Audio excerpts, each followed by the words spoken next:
Salut tout le monde, j'espère que vous allez bien. Donc aujourd'hui on se retrouve pour une nouvelle vidéo sur la chaîne où on va parler des bases de testostérone. Alors on m'a beaucoup demandé de faire cette vidéo suite à ma prise de sang où j'ai mentionné que j'utilisais de l'enclomifène durant mes cures de SARMs désormais pour maintenir des niveaux de testostérone normaux pendant la cure de SARMs. Donc tout d'abord on va définir qu'est-ce qu'une base de testostérone. Donc en fait le but d'une base de testostérone ce n'est pas d'avoir dans un premier lieu des niveaux de testostérone normaux, ce n'est pas l'objectif principal. En fait une base de testostérone ça va permettre de maintenir des niveaux d'œstradiol et donc d'œstrogène dans le corps suffisants. Pourquoi ? Car en fait quand vous prenez un SARM ou un stéroïde de manière exogène qui ne va pas se convertir en œstrogène, vous allez avoir la maintenance des fonctions, de certaines des fonctions androgéniques de la testostérone par le SARMs ou le stéroïde que vous utilisez, mais vous n'allez pas avoir assez d'œstrogène, car pour obtenir de l'œstrogène, voilà, il y a plusieurs moyens, mais en fait quand vous avez des niveaux de testostérone normaux,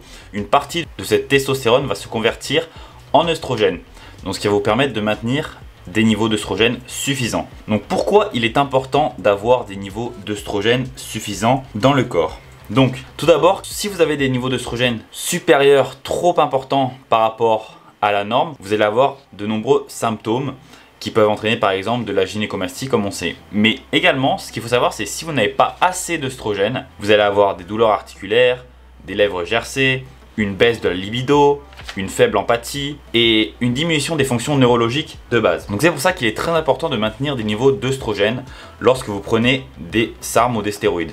Donc voilà, quel est le plus gros souci des SARMs en fait? C'est que oui, ils vont venir remplacer la testostérone, mais ils ne vont pas vous fournir assez d'œstrogène. Donc est-ce que cela est grave pour une petite cure de SARMs d'un mois, un mois et demi? Pas forcément, mais si vous prenez des SARMs de 8 à 12 semaines par exemple, ce qui va se passer c'est qu'à partir de la 6e semaine environ, vos niveaux de testostérone vont être très bas et il n'y aura plus assez de conversion en œstrogène. Donc vous pouvez avoir tous ces symptômes liés à un niveau d'œstrogène pas assez suffisant et rendre votre vie misérable. Donc, est-ce que vous avez besoin d'une base de testostérone? Donc ça va dépendre des composés que vous allez prendre. Si vous prenez des composés, des stéroïdes anabolisants, comme la testostérone, bien sûr, votre base de testostérone, en fait, c'est la testostérone que vous consommez. Mais par exemple, si vous prenez des stéroïdes qui ne se convertissent pas en œstrogène, oui, vous allez nécessiter une base de testostérone dans votre cure. L'œstrogène, il faut savoir aussi que ça aide également avec les lipides, donc à maintenir des bons niveaux de cholestérol HDL et LDL notamment. Ça aide aussi à maintenir une bonne tension artérielle. Donc voilà, il faut maintenir des niveaux d'œstrogène normaux également pour avoir une sensation de bien-être. Si vous n'avez plus d'œstrogène, vous allez vous sentir extrêmement mal, mentalement, physiquement également. Donc, je vais vous donner maintenant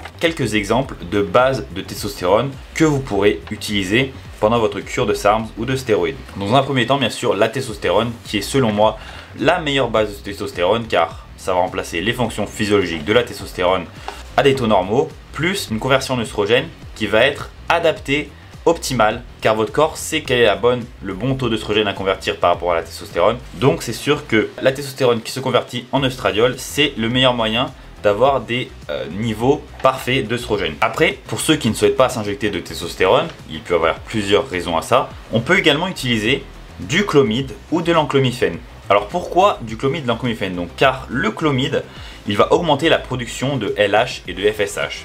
Donc par la suite, augmenter la production de testostérone et par cette augmentation de production de testostérone, une conversion en œstrogène. Donc le clomide va permettre notamment le maintien de la fonction testiculaire. Donc ce qui est généralement vu depuis un certain temps sur beaucoup de rapports anecdotiques, que ce soit sur Reddit ou sur d'autres forums, c'est que les gens ont tendance maintenant à combiner le clomide et les SARMs et ça leur permet de maintenir des niveaux de testostérone normaux mais pas supraphysiologiques, des niveaux dans la norme comme vous l'avez vu sur ma prise de sang avec une conversion d'œstrogène suffisante pour rester en bonne santé. Également, ce que vous pouvez utiliser comme base de testostérone, ça va être de l'HCG ou du HMG. Avec le HCG et le HCG, donc l'axe hypothalamus, hypophyse, testicule va être maintenu par une production de testostérone normale, d'œstrogène. Donc en prenant du HCG et du HMG, vous n'avez techniquement pas besoin de testostérone par exemple si vous prenez des stéroïdes. Mais l'optimal serait d'utiliser une petite quantité de testostérone, une petite quantité d'HCG pour maintenir la fonction testiculaire et ensuite vous ajoutez par-dessus votre stéroïde ou votre SARM. Également ce qu'ils peuvent utiliser pour maintenir des niveaux d'œstrogène normaux, donc la DHEA et la prégnénolone. Donc ce sont deux neurostéroïdes qui vont permettre voilà, de maintenir des niveaux physiologiques d'œstrogène dans le corps et des niveaux de neurostéroïdes assez normaux. Donc ça va vous permettre voilà, d'avoir les effets neuroprotecteurs de l'œstrogène. Donc le DHEA peut être dosé de 25 à 50 mg par jour et la prégnanolone de 10 à 25 mg par jour. Ce que je n'ai oublié de vous dire, c'est que pour le clomide et l'enclomifène, personnellement, et d'après ce que j'ai vu sur les rapports anecdotiques, une dose de 6,25 mg par jour pour l'enclomifène ou de 12,25 mg par jour pour le clomide semble être suffisant pour maintenir des niveaux de testostérone normaux. Également, ce que vous pouvez utiliser, ça va être du Dianabol. Donc le Dianabol est un stéroïde anabolisant oral. Donc vous prenez de manière orale et ce qui se passe en fait, c'est que le Dianabol va se convertir en méthylœstradiol. Donc ce n'est pas de l'œstradiol pur, mais c'est une forme d'œstradiol qui va venir remplacer l'œstradiol et maintenir les fonctions physiologiques de l'œstradiol. Donc 10 à 20 mg par jour de Dianabol peut être suffisant pour maintenir des niveaux physiologiques d'œstradiol. Cependant, ce qu'il faut savoir avec le Dianabol, c'est que ce n'est pas vraiment une stratégie qui va être maintenable dans le temps, car voilà, vous allez avoir une augmentation de vos enzymes hépatiques, car le Dianabol est métabolisé par le foie, donc ça peut être contraignant à ce niveau-là. Ça n'est pas quelque chose que vous allez prendre sur le long terme. Généralement, il est conseillé de prendre d'après ce que j'ai lu, que le Dianabol ne devrait pas être consommé plus de 6 semaines pour voilà, ces dommages qu'il peut causer sur le foie. Également, ce que vous pouvez utiliser, ça va être de l'œstradiol, donc injectable, donc benzoate généralement. Donc les doses sont de 0,25 mg à 0,5 mg par jour par injection subcutanée. Donc c'est une dose que vous retrouvez également dans la pilule de contraception féminine. Donc je ne vais pas vous conseiller forcément de faire ça, mais voilà, vous pouvez savoir que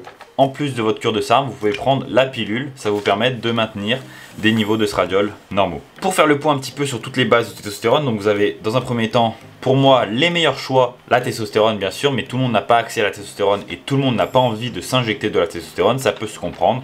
Donc vous pouvez utiliser un SERM comme le clomide ou l'enclomifène. Vous pouvez utiliser du Dianabol, mais limiter son utilisation dans le temps, du DHEA et de la prégnanolone, et enfin de l'œstrogène, donc de manière injectable, ou la pilule de contraception féminine.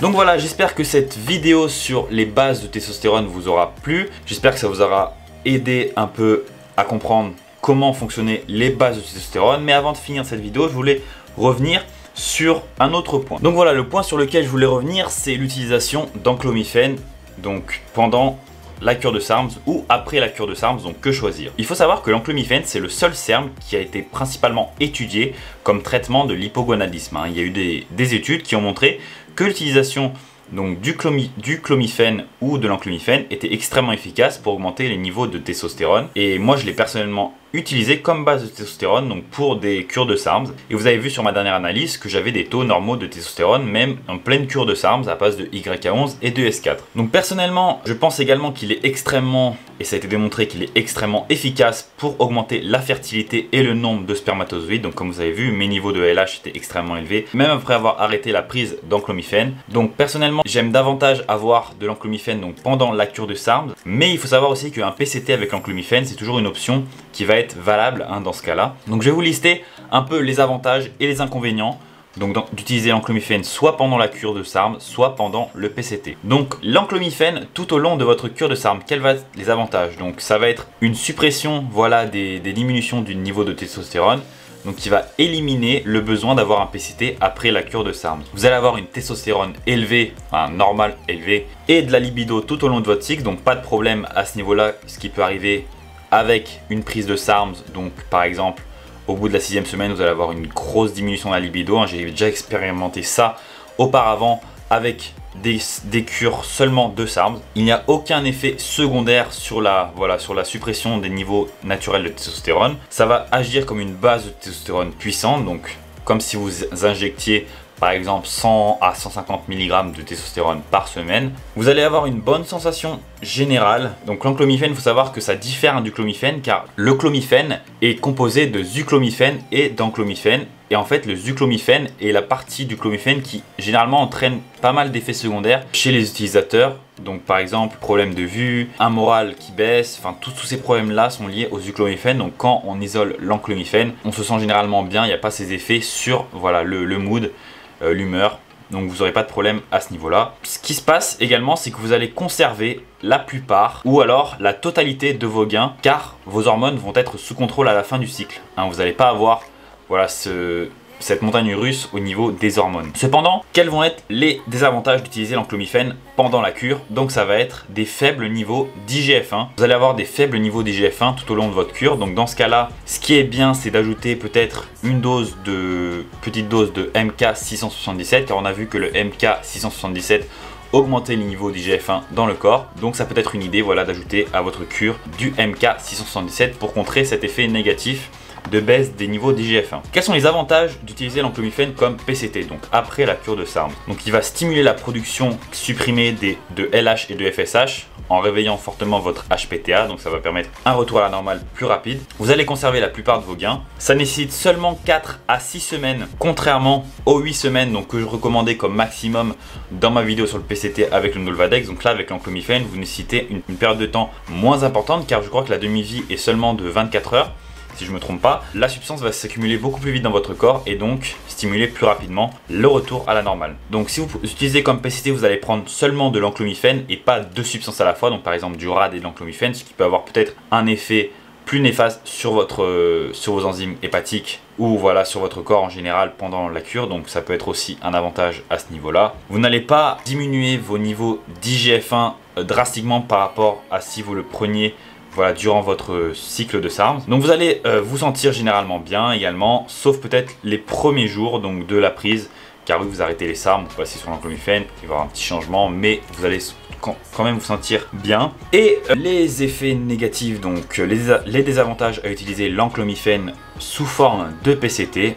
Donc il va pas stimuler autant la testostérone que ça. Donc c'est pour ça que c'est mieux de l'utiliser avec vos SARM, personnellement je pense. Car en fait quand vous allez commencer votre cure de SARM, vos niveaux de testostérone vont être peut-être à ce niveau-là, normaux on va dire, 500 nanogrammes par décilitre. Si vous prenez de l'enclomifène, vous allez passer à 650-700 nanogrammes par décilitre. Cependant, si vous prenez de l'enclomifène après avoir pris vos SARM, votre testostérone va par exemple se situer à 250 nanogrammes par décilitre et elle va remonter peut-être un peu moins que si vous l'aviez pris durant votre cure. Il réduit également toujours l'IGF-1 pendant le PCT, donc si vous le prenez pendant le PCT, n'hésitez pas à prendre une petite dose de MK677 pour maintenir vos niveaux d'IGF-1. Il vous faudra donc plus de temps pour terminer toute une prise donc, de votre cure, donc une cure qui comprend la cure plus le PCT. Donc ça va durer plus longtemps que si vous preniez l'enclomifène durant votre cure. Vous devez également remonter tous vos niveaux de LH, FSH, testostérone et œstrogène pendant cette période de PCT, car voilà, vous les avez fortement diminués pendant la cure, alors que si vous l'aviez pris pendant votre cure, ces niveaux n'auraient pas diminué de base. Et vous allez sentir voilà, une suppression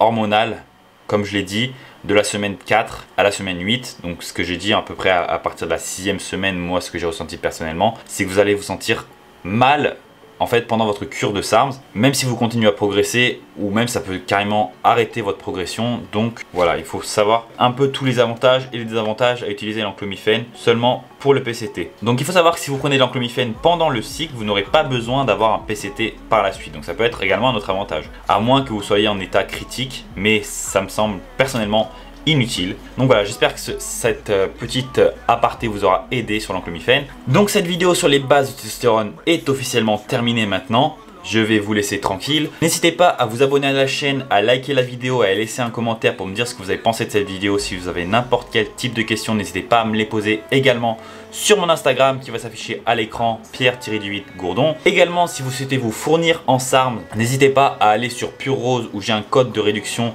qui vous permet d'avoir moins 15% sur votre commande. Il va s'afficher à l'écran, donc c'est Pierre PRZ, moins 15% sur votre commande. Également, je vais vous mettre en description le lien vers un post Instagram de Pure Rose. Donc en fait, je fais partie des 5 finalistes qui pourraient potentiellement être à la tête voilà, des influenceurs de Pure Rose. Donc pour voter pour moi, il suffit juste d'aller sur ce post qui est une vidéo Instagram et de mentionner mon Instagram en commentaire. Si vous faites cela, donc si j'arrive à terminer premier de ce concours, mon code de réduction passera de 15 à 25%, ce qui peut être extrêmement intéressant. Et je pourrais également vous faire gagner des produits tous les mois. Donc ça peut être intéressant également pour vous. Donc voilà l'augmentation de la réduction sur vos commandes. Et je ferai également gagner des produits si possible tous les mois à un de vous ou à plusieurs d'entre vous, On verra comment ça se passe. Donc voilà, n'hésitez pas, hein, ça prend vraiment pas longtemps. Même si vous souhaitez pas vous abonner à mon Instagram, allez quand même m'aider sur ce point là. Donc ça peut être avantageux pour vous et moi. Pour ça que je vous en fais partie. Donc j'espère qu'on se retrouvera bientôt sur la chaîne pour une nouvelle vidéo. Allez les gars, à plus, bye bye. A king without his crown. Now I'm breaking your face.